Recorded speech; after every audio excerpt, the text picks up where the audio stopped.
Sure, selling rural property is easy peasy, said no agent ever. Transactions usually end up with intense surprises that stress everybody out, or worse, cost you an escrow. Here's my checklist for when I want to sell rural property. Number 1, well information. In an ongoing drought, any information you're able to provide regarding your well, flow, irrigation is going to be a huge deciding factor to potential buyers. Number 2, what's in your water?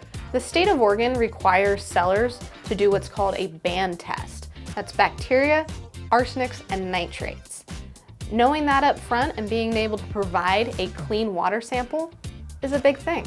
Number 3, septic tanks. This one's a little icky to talk about, but it's important.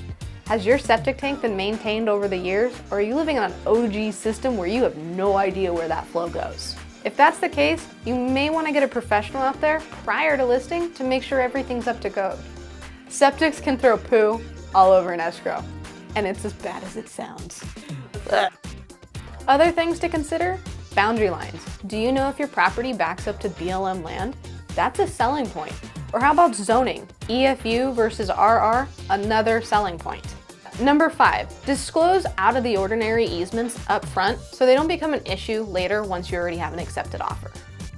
I've dealt with messy transactions. Some call it a headache, I call it experience. If you're feeling uneasy about listing a rural property, I would love to walk through it with you to be able to provide some insight.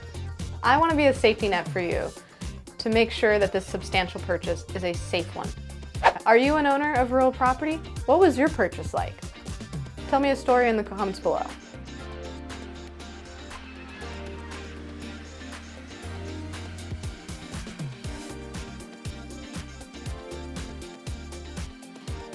Septics can throw poo all over an escrow, and it's as bad as it sounds.